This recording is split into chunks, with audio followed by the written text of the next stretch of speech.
se você vai deixar superlotado aquele lugar que não deveria, e você vai gastar um recurso a mais sem indicação. Então, o ideal, a melhor forma de você diagnosticar esses pacientes e diferenciar se aquele paciente tem uma causa orgânica ou não, para explicar aquela alteração psiquiátrica, é uma boa história clínica e o exame físico. E o importante, e assim, nesse momento, no departamento de emergência, você tem que parar.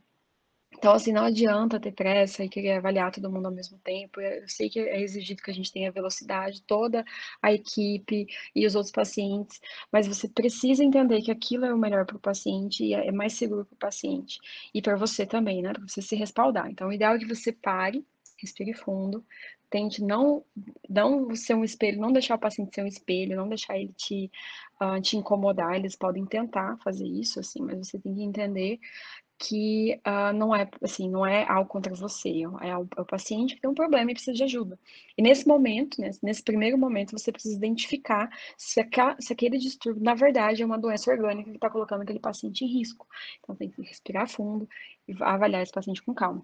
Tentar conversar com o paciente, fazer perguntas para identificar, né, o que aconteceu, tentar identificar se ele está desorientado, ou se ele realmente está agitado, ou se ele tem distúrbio coerente ou não, se com um discurso coerente ou não.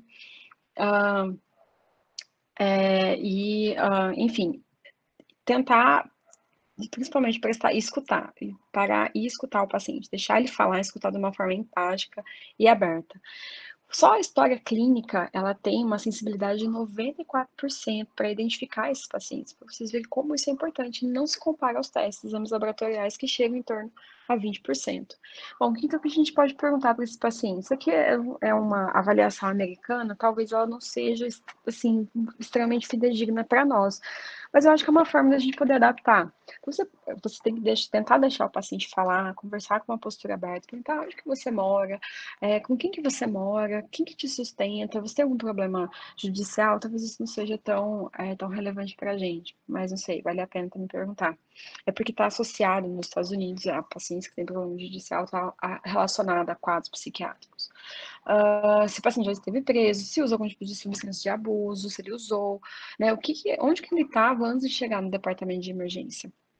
O que estava acontecendo? O que aconteceu, né, quando começou aqueles sintomas? E ver se o paciente vai ter condições de conversar ou não.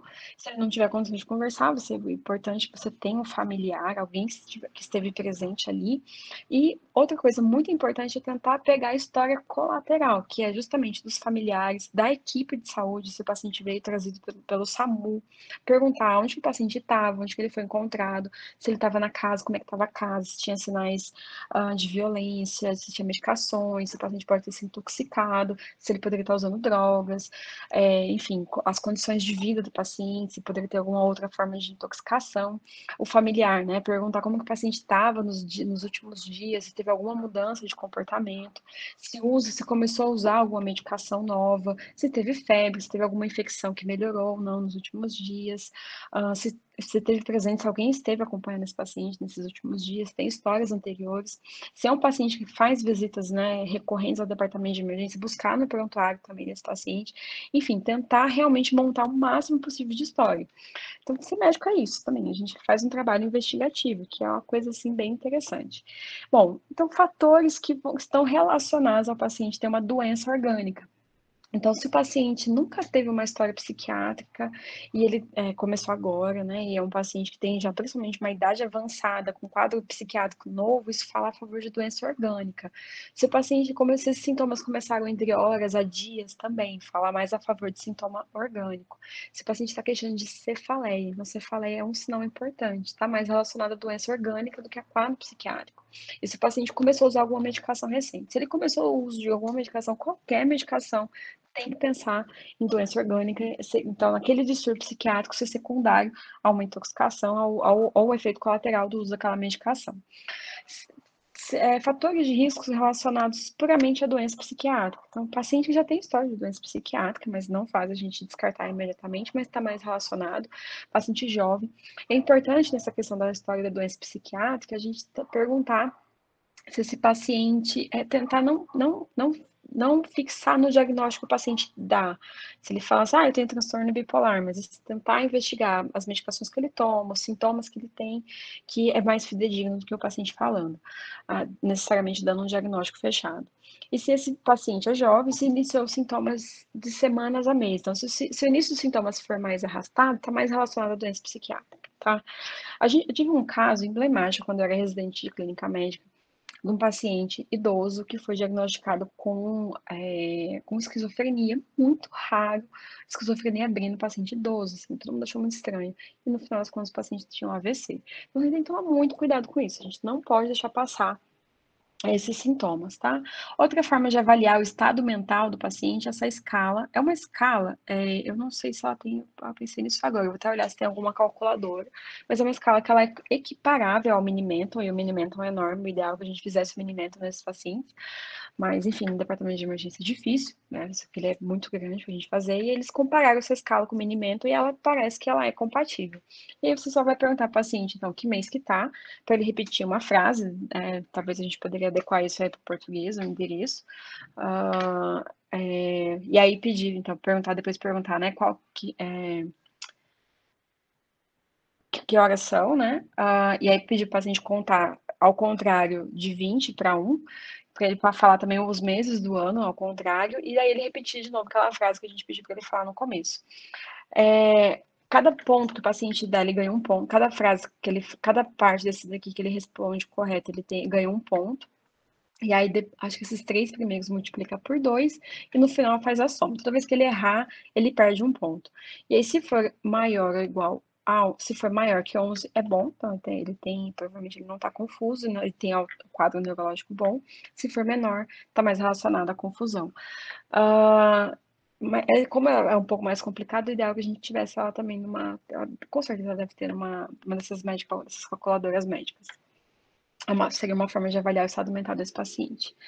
Bom, voltando então à questão do qual paciente que eu vou pedir exame, qual paciente eu não vou pedir exame no departamento de emergência. Isso aqui é uma clínica, um guideline dos Estados Unidos, né, da Associação Médica de Medicina de Emergência de lá, que eles tentaram fazer uma revisão da literatura para tentar guiar as orientações de acordo com o melhor nível de evidência que a gente tem hoje. E, na verdade, a gente não tem muito, esse que é um problema. A gente tem alguns estudos de revisão, alguns estudos retrospectivos, alguns estudos, eu acho que não tem nenhum RCT, mas a gente não consegue colocar de uma forma homogênea esses estudos para lançar uma recomendação forte. Bom, de toda forma, o paciente que chega no departamento de emergência, que está alerta, que tem uma alteração, um sintoma psiquiátrico agudo, a pergunta é, deveria fazer exame de rotina? Todo paciente deveria fazer exame de rotina? E aí, a recomendação, que não é a melhor recomendação, mas baseada no que a gente mais tem de estudos, mostra que não, a gente não deveria pedir. Isso é muito importante, porque no meu departamento de emergência, o protocolo, ele orienta que todo paciente com sintoma psiquiátrico seja avaliado por exame laboratorial antes de ser encaminhado para avaliação psiquiátrica. Isso é um absurdo, isso atrapalha muito o nosso departamento de emergência, porque muitos desses pacientes, a gente conversar, a gente já consegue definir que esse paciente tem um risco muito pequeno de ter uma alteração orgânica.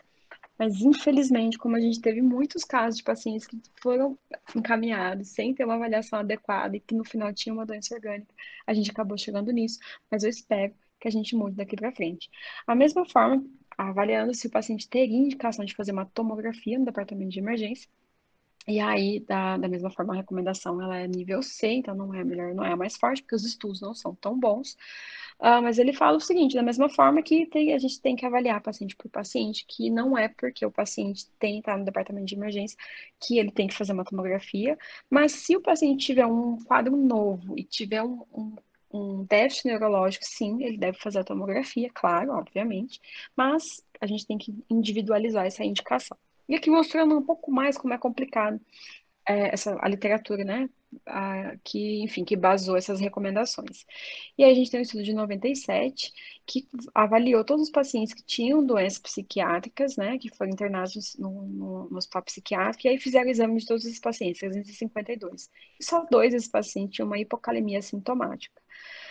Da mesma forma que em 2001 esse estudo foi publicado com 212 pacientes, e aí da mesma forma Esses pacientes não tinham nenhuma alteração no exame físico, no exame laboratorial. Em 2012 também, 519 pacientes, e só um teve alteração. E o que esses estudos no final olham é que todos os pacientes que eles. Então, assim, o paciente que ele chegou no hospital psiquiátrico sem fazer exame, você faz exame, raramente você vai encontrar um paciente que realmente precisaria ter feito exame. É isso que esses estudos mostram. E quando isso acontece, nos estudos que você tem um índice maior, é porque esses pacientes foram muito mal avaliados. Então, quanto pior a história clínica desse paciente, maior o risco de você deixar passar um paciente com doença orgânica. É basicamente isso que mostra. Bom, resumindo então tudo que a gente falou até agora, a gente vai fazer uma história clínica boa.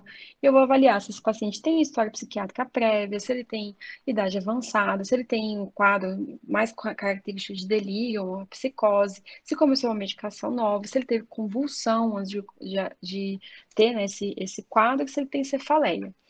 Se ele tiver uma das alterações, é melhor fazer o exame. Então, é melhor a gente partir para exames laboratoriais e considerar fazer, continuar, claro, né, fazer o exame físico, mas considerar aqui fazer o exame de imagem e exames laboratoriais. Se não, a gente vai avaliar aqui o exame físico.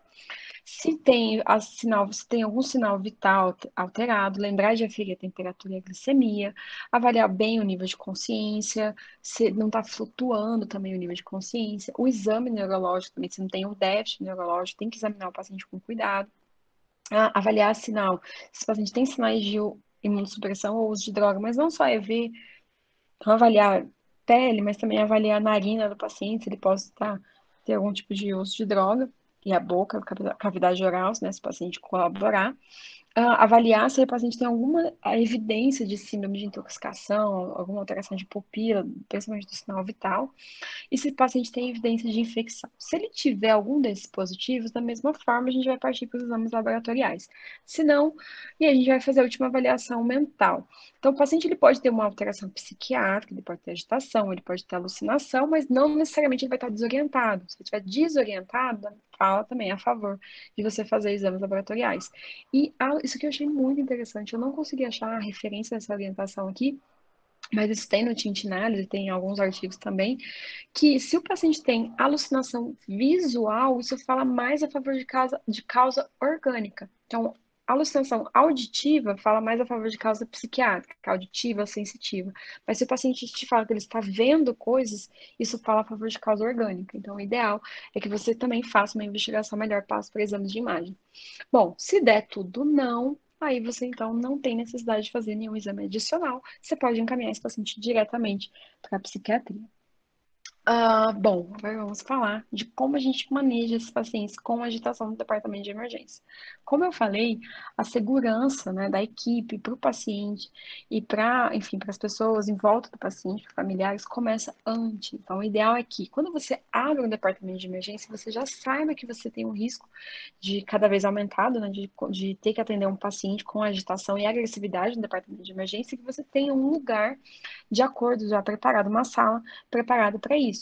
E uma sala, eu fiz um estágio, acompanhei o médico no emergencista lá no Canadá e eu fiquei uma semana com ele. A gente atendeu alguns pacientes psiquiátricos. E eles têm duas salas que ficam uma contra a outra, assim. Cada sala são duas, é uma sala e uma antessala. Essa sala, uma das salas tinha um vidro, né? As duas salas tinham um vidro, uma janela de vidro, assim, fechada, mais grande, que a gente ficava vendo o paciente, quem estava de fora. A sala ela era fechada, a mesa do médico ficava contra a porta, né? Porque você tem que ficar próximo da porta de saída. Então, se o paciente ficar de frente para você, tem que ter uma porta atrás de você. E era uma sala assim que era confortável, tinha um sofá, tinha alguns móveis assim, mas nada que pudesse colocar em risco, o paciente poderia quebrar ou, enfim, pegar e usar, ameaçar a equipe. Tinha um sofá e uma cama, né? E era nem parecia um consultório médico, né? Na verdade, parecia assim, realmente um quarto de hotel. Uma coisa, um tapete, uma coisa bem bonitinha, assim, bem pintada. E aí, antes existia uma antessala. E aí, nessa antessala, quando a gente foi atender essa paciente, era uma paciente jovem, uma mulher, que ela tinha sido levada pela polícia porque a família chamou que ela estava tendo um comportamento agressivo. Ela tinha ameaçado se matar e ela tinha ameaçado a família. E aí, chamou a polícia levou o paciente lá. E aí, colocou ela nessa sala, a polícia ficou aguardando lá, fazendo toda a segurança da equipe. Enquanto a gente entrou, eu entrei com ele e a gente avaliou a paciente. Então, assim, é importante a gente ter ambientes, tá? É um ambiente separado, não fique em contato com os outros pacientes. E calmo, e aí você pode avaliar a paciente com mais tranquilidade, e aí você considerando ainda assim a segurança da equipe. Então, se acontecesse alguma coisa, se escalasse, né, o grau de violência da paciente, o pessoal já estava preparado para entrar e tomar as medidas que fossem necessárias. Isso é muito importante, isso tem que ser pensado antes. Bom, a gente às vezes não consegue dizer se aquele paciente, como que o paciente vai reagir, tá? Então a gente precisa sempre estar alerta, sempre pensar que o paciente ele pode piorar de agressividade, pode partir para violência para a gente. Então a gente sempre tem que achar que isso pode acontecer e estar preparado para isso. Por isso que o ambiente que a gente vai avaliar esse paciente é muito importante. E tem alguns sinais, né, que a gente pode ver que identificar de agressividade no paciente que vão e fazer com que você tenha medidas de controle, tá? Não é a gente nunca vai bater de frente com o paciente. A gente não sabe por quê, mas a agressividade é uma resposta, obviamente, uma resposta natural do ser humano ao estresse, e algumas pessoas têm uma desenvolvida de forma muito maior que outras. Geralmente, pode ser um mecanismo de defesa, não necessariamente está relacionado a uma causa orgânica, mas a gente sempre tem que investigar. Mas é muito importante que você entenda que aquilo não é contra você. Você está num ambiente de estresse, trabalhar na emergência é complicado, mas não é contra você. Então, a pessoa, ela pode usar aquela situação para poder tentar aliviar aquele estresse ou, de alguma forma, conseguir algum tipo de atenção, mas não é contra você. É o paciente que está precisando de ajuda e aquele momento aquele dia, aquela coisa, naquele momento fez ele reagir com agressividade. Ele quer ajuda. Então, a gente tem que buscar formas de não engajar na violência do paciente, na verdade, tentar ajudar ele a se acalmar. A gente pode começar isso. O primeiro passo é avaliar se você pode tentar fazer isso de forma verbal, que é melhor. Uma, grande parte das vezes a gente vai conseguir, a gente não consegue, a gente não tem estudos falando se essa vai ser a melhor para todo mundo, enfim. Alguns pacientes, infelizmente, eles vão aumentar, vão escalar o nível de agressividade, e nesse momento a sua equipe já tem que estar preparada para partir para contenção física. De toda forma, a gente sempre tenta conversar, porque é melhor, né? Não custa nada. Custa um pouco de estresse emocional, mas enfim, a gente está lá para isso. Então, se a gente identificar isso nesses pacientes, comportamento provocativo, comportamento violento, falando alto, com agressividade, com a postura tensa, fechado, punho cerrado, agitado, mudando de postura, né, xingando, jogando coisas, isso é uma coisa que irrita um pouco a gente, né? Porque o departamento de emergência a gente quer identificar o paciente mais grave, a gente valoriza melhor os sintomas dos pacientes que têm risco de morrer, né? Os outros pacientes a gente valoriza menos. Então, parar o seu atendimento para avaliar um paciente agressivo é uma coisa que irrita um pouco a gente. A gente acha que aquele paciente não está precisando daquele atendimento agora. Mas você tem que pensar que é a segurança para a equipe e os outros pacientes e o ambiente. Se você deixar esse paciente agressivo no meio dos outros pacientes, você pode escalar o nível de agressividade entre as pessoas. Então, aquela pessoa agressiva pode desencadear o comportamento agressivo dos outros ou pode descontar nas outras pessoas aquele comportamento agressivo. Então, você tem que. E faz parte. Você tem que estar preparado para isso. É uma emergência, de tentar mitigar aquilo o mais rápido possível. O ideal é que você tire aquela pessoa daquele ambiente, coloque ela numa sala tranquila, né? E aí você vá preparado com a equipe conversar com aquela pessoa naquele ambiente. Então, é uma emergência que você precisa tratar naquele momento.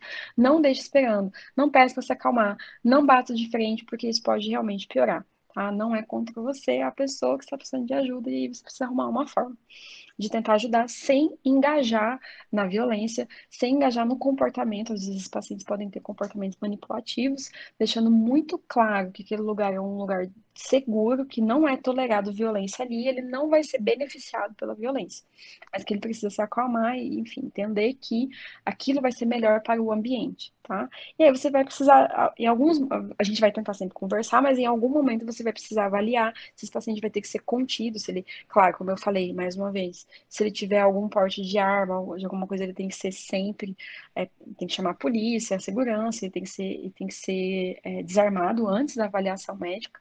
Depois aí você já tem que pensar se você vai tentar conversar ou se você vai partir para contenção. Tem que tomar muito cuidado na indicação da contenção, a gente sempre evita.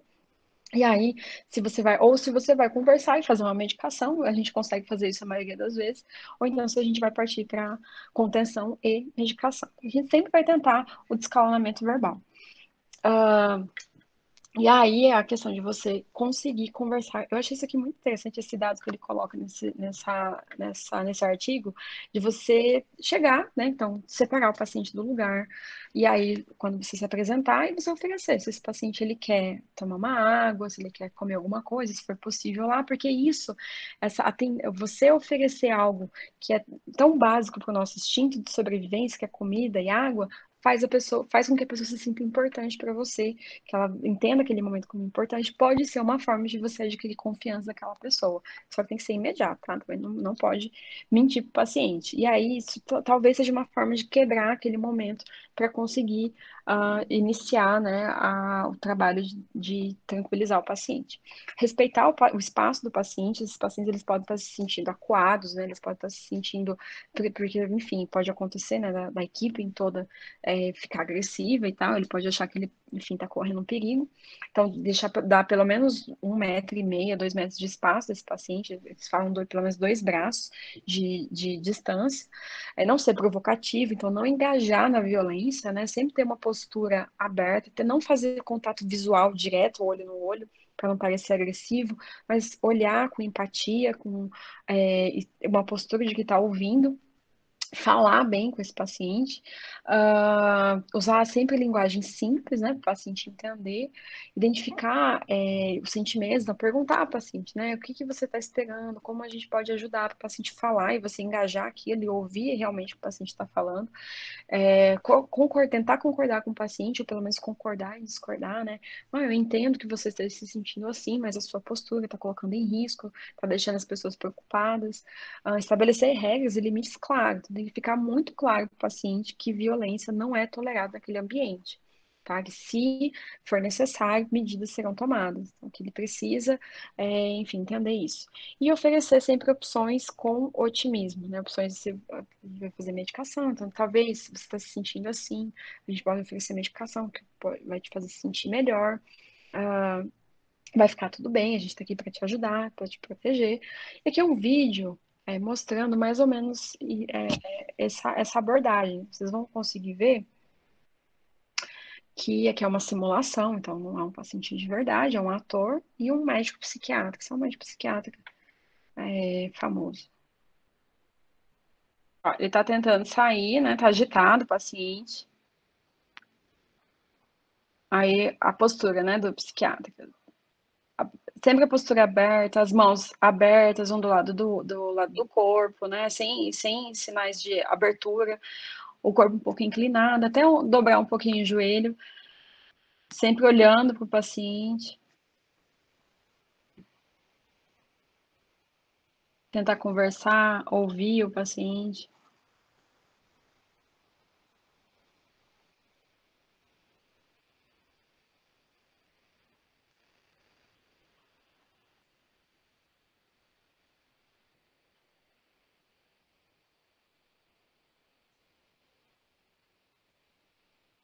Mas só para vocês terem uma noção da postura, né?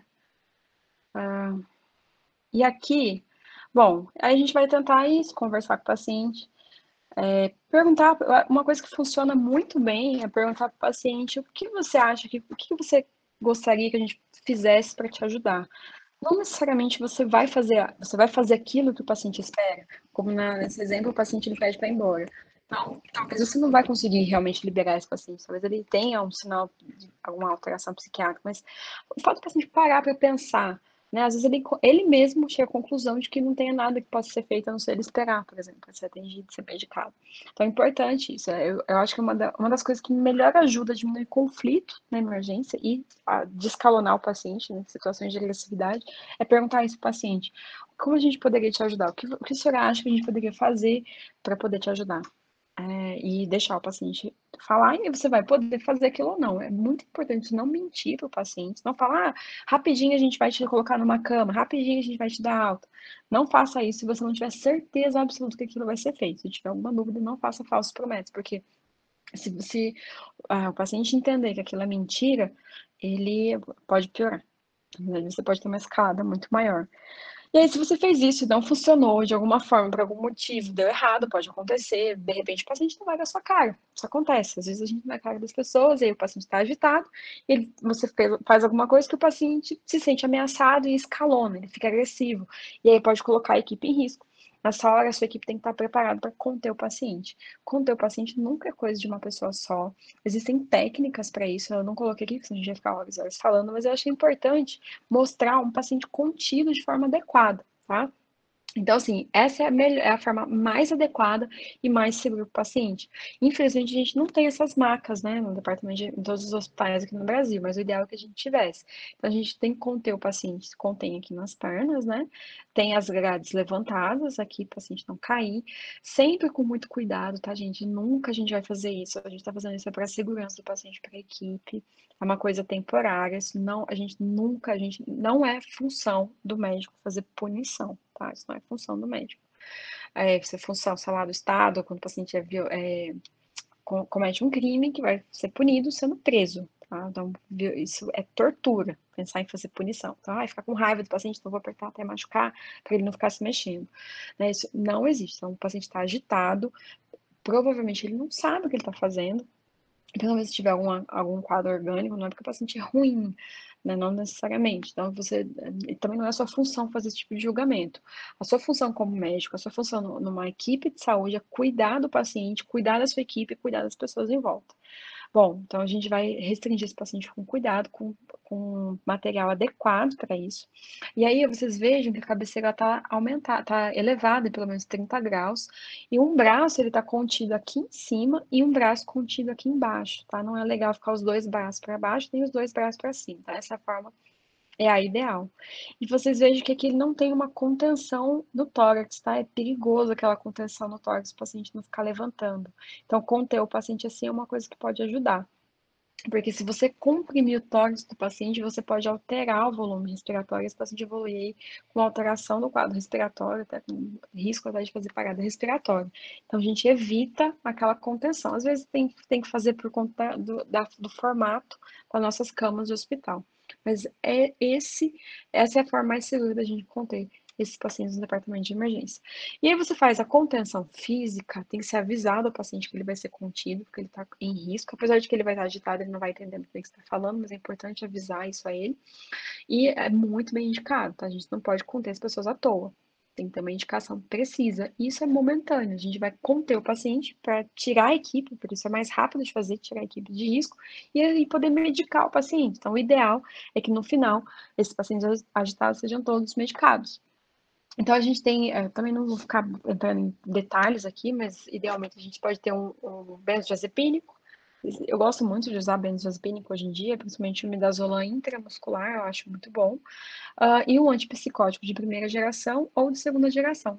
A gente usa mais esses pacientes agitados para medicar eles de forma rápida, os de primeira geração. Então, idealmente, ou é um Aldol, né, um haloperidol, ou é um benzodiazepínico, ou é os dois. A gente, às vezes, alguns pacientes, quando eles estão muito agitados, a gente pode usar os dois. A minha tendência é começar com o benzodiazepínico e aí associar um Aldol, quando o paciente está muito, muito agitado e agressivo. Se o paciente se é uma intoxicação que a gente sabe, já está identificado na história, que é por abstinência de droga, a medicação de escolha é o benzodiazepínico. Se você não sabe, se você não conseguiu definir uma causa precisa daquela agitação, pode ser uma intoxicação ou não, a gente também prefere o benzodiazepínico, mas você pode associar ali o antipsicótico também se for necessário. Agora, se você sabe que o paciente tem, na verdade, já tem um diagnóstico, um transtorno psiquiátrico ou psicótico, aí geralmente a droga de escolha a gente começa pelo antipsicótico. Mas da mesma forma, quando o paciente está muito agitado, muito grave, eu começo com os dois, e aí os outros quadros a gente vai avaliar. Se, às vezes, isso acontece. O paciente ele tá agitado, você conversa com ele, você consegue descalonar, né? Ele fica mais tranquilo, você oferece para ele a medicação, ele aceita, você pode fazer medicação oral, tá? Também o paciente vai tolerar muito bem, tem o mesmo efeito. Outra coisa importante nesses pacientes para a gente avaliar é a autonomia do paciente, tá? Qual é o paciente que a gente vai obrigar, qual é o paciente que a gente vai restringir, que a gente vai indicar uma internação contra a vontade do paciente, qual é o momento que a gente vai decidir pelo paciente. Então, não existe uma forma, uma receita de bolo, a gente tem que tomar muito cuidado na hora de fazer essa avaliação. Aqui no Brasil, nem tanto, né? Fora, eles têm uma preocupação maior com a questão jurídica disso, né, da implicação jurídica, mas assim, ainda está aumentando no Brasil, a gente tem que tomar esse cuidado. Então, um paciente tem claras alterações do estado mental, que você vê que ele realmente não entende, né, a segurança para ele, o risco, né, dele ir embora, ou enfim, que ele está colocando em risco ele ou outras pessoas, quando isso é muito claro, é mais fácil de você decidir pelo paciente. Então, você vai tomar a autonomia do paciente. Então, você vai negar a autonomia do paciente, você vai se responsabilizar pelo paciente. Isso é muito importante.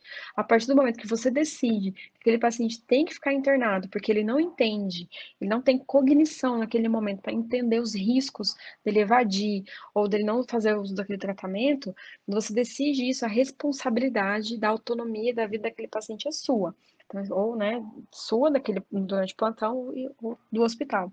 Então, a monitorização daquele paciente, tudo que vai acontecer daquele paciente é responsabilidade inteiramente sua e da equipe do hospital. Então, tem que tomar muito cuidado com isso. A maioria das vezes a gente consegue decidir isso conversando com o paciente e com a família, tá? Sempre a gente vai tentar dividir, fazer uma tomada de decisão junto com o paciente, com a família, quando disponível a família.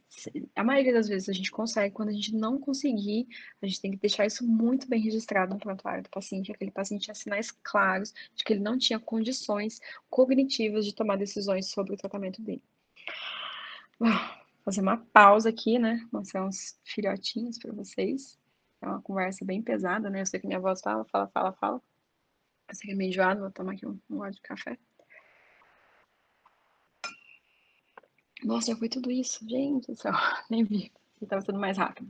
Bom, e agora eu vou começar a falar de suicídio. Eu não vou falar aqui do tratamento do paciente que chegou com intoxicação, porque de novo é outra aula importante. Mas eu vou falar alguns detalhes. Daqui para frente a aula vai ser mais rapidinha. É, dos cuidados que a gente tem que ter na avaliação desse paciente quando ele chega no departamento de emergência. Doenças psiquiátricas são muito comuns, e o suicídio, infelizmente, tem aumentado no mundo, né, no Brasil e no mundo.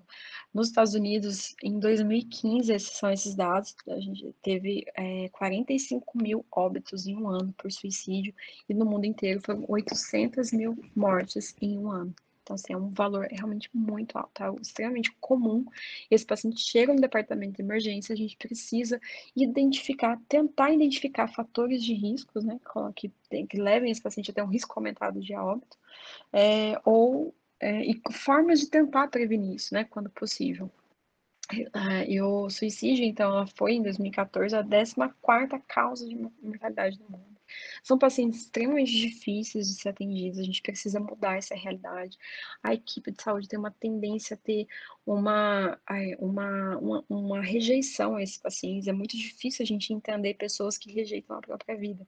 Então, a gente tem uma tendência, né, de julgar, de novo, entra a questão do espelho, né, na verdade você está fazendo um espelho dos seus medos contra aquela pessoa, e você precisa lidar com isso e aprender a controlar isso, e não julgar as pessoas. O nosso trabalho ali no departamento de emergência não é julgar, o nosso trabalho ali é cuidar, tá? São pacientes que têm realmente a gente tem uma dificuldade de lidar, porque são pacientes que exigem muito da gente, né? Então, geralmente eu acho que a gente não deveria atender mais que um, dois pacientes por plantão. Você deveria ter médico o suficiente para dividir, porque realmente são pacientes que a gente acaba ficando muito cansado, né? Drenam muita energia, isso é algo que realmente acontece.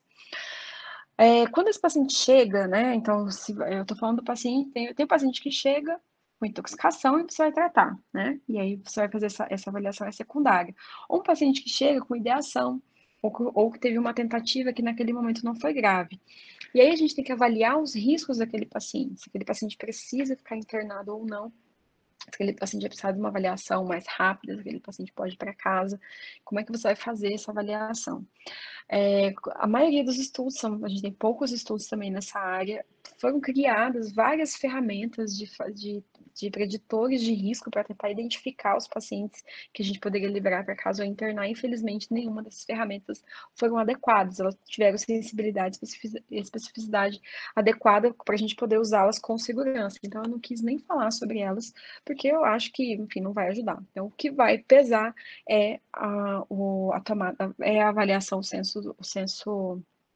o senso crítico do médico, a avaliação clínica, né, e a discussão com o paciente e com a equipe e com a família do paciente. Então, se você consegue liberar esse paciente para uma família adequada, que entende o risco e que vai ajudar, é uma forma de você fazer isso com segurança. Então, no final, é a avaliação de cada paciente, entender os fatores de riscos e os fatores protetivos e tentar identificar em cada paciente uma conduta. Tentar, da mesma forma, né, do mesmo jeito, conversar com tranquilidade com esse paciente. Outra coisa, avaliar, então, o fator de risco, com quem que o paciente mora, tentar identificar fatores de violência, porque daí também muda, se tiver violência doméstica, esse paciente talvez precise, né, de um suporte realmente da polícia, enfim, da assistência social, então identificar esses fatores, então tentar conversar sozinho com o paciente, tentar ajudar o paciente a falar, tá? Então, perguntar da rotina, o que está acontecendo. É muito doloroso a gente identificar pacientes extremamente depressivos no departamento de emergência, porque realmente eles são extremamente apáticos. É difícil, às vezes, a gente começar uma conversa, mas é importante você dedicar um tempo da sua avaliação para isso, tá? Não ter pressa, assim, né, às vezes eu vejo muito isso, a gente já começa, meu Deus, de suicídio, não quero nem atender. Então, evitar acontecer isso, lembrar que é uma doença como outra qualquer que merece respeito.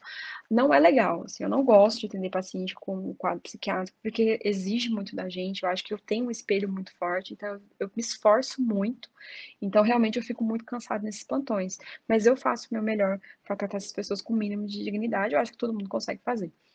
Não é divertido, mas é algo importante que a gente pode fazer, faz parte da nossa profissão. Escutar esse paciente, então ter tranquilidade, não parecer apressado, tentar perguntar o que o paciente fez, como é que foi a rotina, o que estava acontecendo, como é que tá em casa. Às vezes o paciente vai ficar rodeando, ele vai falar que tá tudo bem, e aí você vai conversando. Outra coisa importante é perguntar de forma clara se o paciente tem ideação suicida, se ele já pensou. Perguntar se você pensou em se matar. Perguntar. A gente fica meio receoso, parece que a gente falar, a gente vai estar dando a ideia para o paciente. Na verdade, esse estudo, tem alguns estudos, esse é um deles, que mostra que não, que na verdade o paciente ele se sente um pouco melhor. Então, assim, não necessariamente vai tirar o paciente do risco, mas o paciente ele vai se sentir aliviado de poder falar sobre aquilo, se ele entender que aquilo é um problema comum, é comum. Então, a gente tem, muito, né, tá cada vez mais comum esse tipo de sintoma e doença, né, mental. Então, assim, é algo comum. Então, o paciente ele vai se sentir acolhido, ele vai poder falar, ele pode se sentir até aliviado. Você precisa perguntar isso porque o paciente que tem forte ideação suicida com plano, esse paciente é um paciente de risco. Provavelmente ele tem, acho que tem em torno de 30% de risco de realmente levar a cabo a tentativa de suicídio e a óbito. Então, esses pacientes precisam ser identificados, então é importante que você pergunte isso, né? Então, se o paciente já não tiver, tem a ideação suicida, mas não tem planos extremamente bem montados, diminui um pouco o risco, mas ainda assim é um paciente que precisa ter acompanhamento contínuo, não necessariamente internado. às vezes a gente já aconteceu em alguns momentos, eu separar algum desses pacientes e aí conseguir dar alta no mesmo dia para fazer a consulta com o psiquiatra em 2 a 3 dias, mas tendo uma relação muito boa com a família, conversando, perguntando se a família está entendendo o que está acontecendo, os medos, os anseios da família, o que, que pode acontecer, o que, que a família precisa fazer, né, em caso de recorrência, enfim, como que a família pode ajudar aquele paciente. É importante a gente saber que, às vezes, isso acontece regularmente, a gente tem uma conversa muito boa, o paciente se sente muito bem, mas isso é momentâneo. A gente não vai curar o paciente com uma conversa, a gente vai tirar ele do risco. E é importante que a gente deixe muito clara a expectativa daquele atendimento ali para o paciente. Então, no departamento de emergência, eu não vou fazer um tratamento psiquiátrico. Então, assim, né? Então, não adianta a gente deixar esse paciente ficar com essa expectativa. Eu sempre falo, né? Quando eu me apresento, eu começo a conversar com o paciente, eu falo, olha, a minha função aqui é identificar se você tem alguma doença que te coloque em risco de morrer. Então, se, né, não, se, essa é a função do departamento de emergência. A gente tirando, não tendo risco de morrer, o seu tratamento vai ser ambulatorial, com o seu médico, enfim. Então é importante que isso fique também muito claro e que você também não tenha expectativa que aquela conversa naquele momento vai curar o paciente. Então, às vezes o paciente pode depois voltar tendo os mesmos sintomas, pior ou não. Então, é importante a gente ter essa visão que aquela situação realmente é de controle de danos daquele momento. Mas é importante tratar os pacientes de forma adequada. Eu acho que aqui até isso.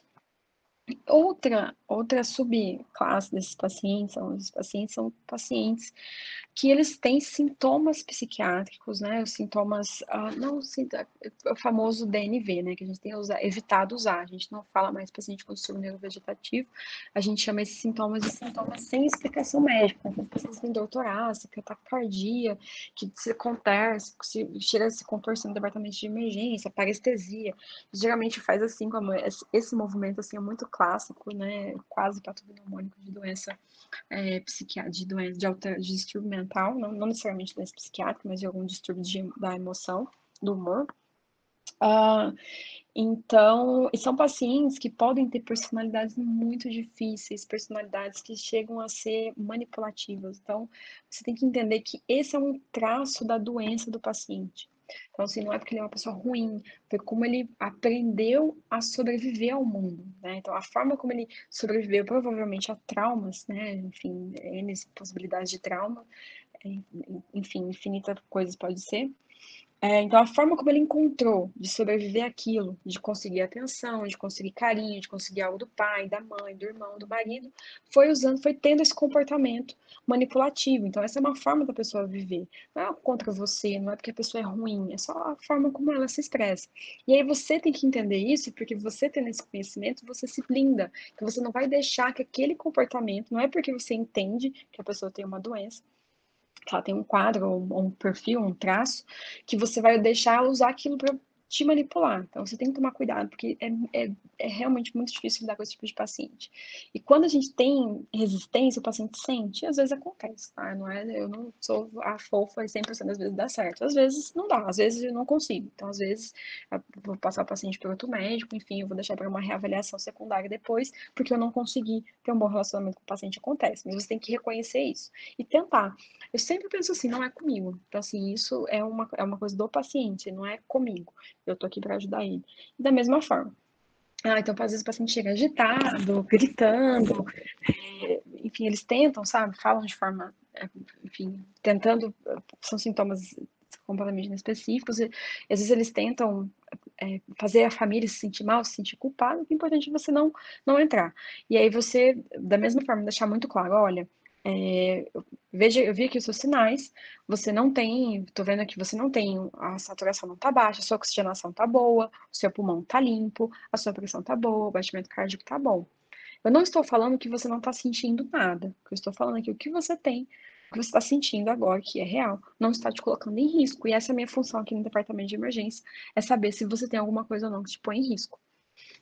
É importante que você mostre para o paciente que você valorize os sintomas dele, porque é real, o que ele está sentindo é real. Então, ele realmente está sentindo aquilo e está sendo uma coisa desconfortável. E ele precisa aprender a lidar com isso. Então, às vezes, você passa uma frustração, você sente algo e você se controla, outras pessoas não. E não necessariamente a pessoa vai aprender, mas o ideal é que ela aprenda a lidar com aquilo. O que é importante é que você tente identificar se aquele sintoma é ou não algo que coloca o paciente em risco, e se não for, que isso fique claro. Muitas vezes eu vou conversar com o paciente, eu vou falar, depois de conversar, entender o que aconteceu. Eu pergunto, às vezes quando a gente pergunta no começo, aconteceu algum estresse, o paciente já fica meio assim, e se ele achar que eu tô nervosa, ele não vai valorizar o que eu tô sentindo. Mas é conversar o que aconteceu, como que foi, acordou, como é que foi o dia, como é que tá sendo os dias. Eu sempre pergunto, né, na pandemia, tá ficando em casa, familiar, como é que é? Como é que é essa rotina? Você tá sentindo falta de sair e tal? Identificar fatores ali psicológicos. E aí, se eu tenho um certo conforto de achar que aquele é um quadro realmente emocional, e aí eu falo abertamente para o paciente, eu acho que o seu sintoma pode ser um quadro emocional. Quem faz isso e realmente incomoda, e você vai sentir isso e vai ser algo que vai te trazer incômodo e a gente pode tratar. O que você acha? Eu sempre termino a frase assim, o que você acha? E o paciente vai falar. É incrível como a maioria das vezes ele reconhece, ele fala, doutora, eu realmente acho que é, sabe? Eu não estava querendo falar, mas agora que a senhora falou, eu concordo. A maioria das vezes isso vai acontecer. A única coisa que tem que tomar cuidado é que ter certeza de que realmente não tem um quadro orgânico. Como eu falei, esses pacientes, principalmente que têm uns traços de personalidade alterada, eles têm uma percepção do meio ambiente, dos sintomas de forma diferente, tá, gente? Então, é difícil dar diagnóstico de doença orgânica nesses pacientes. É preciso estar atento. Então, se o paciente chega com taquicardia e você trata a ansiedade, o paciente não melhora, você precisa investigar outras causas de taquicardia. Muitas vezes esse paciente vai ficar em observação para eu ter certeza que ele não vai ter nenhuma alteração nos sinais vitais antes de ir para casa, que ele vai melhorar os sintomas, tá? Na dúvida, a gente sempre evita excesso de tratamento, excesso de medicação nesses pacientes. Mas na dúvida, a gente vai fazer pelo risco do paciente. Então, esses diagnósticos sempre são secundários. O importante é a gente descartar que o paciente tenha algum risco. Bom, mais um pouquinho de gatinhos para vocês, porque tem esse estudo mostrando que ver gatinhos fofinhos, filhotinhos, aumenta aumenta, dá uma sensação de prazer, aumenta também o nosso centro de concentração. E foi uma conversa extremamente pesada, né? Tem que aliviar um pouquinho. Para terminar, eu deixo essa frase da Angela Davis que eu acho fantástica, que eu não aceito mais as coisas que eu não posso mudar, eu estou mudando as coisas que eu não posso aceitar, porque no departamento de emergência a gente precisa melhorar a forma como a gente trata esses pacientes, eles precisam ser tratados com mais respeito, a gente precisa ter mais empatia, a gente precisa reconhecer que nós temos doenças mentais e que às vezes a gente não trata e a gente está fazendo um reflexo nesses pacientes de rejeição e a gente precisa lidar com isso. São sintomas que levam o paciente a ter desconforto e merecem ser tratados com respeito. E é isso. Eu espero que vocês tenham gostado, que tenha sido interessante.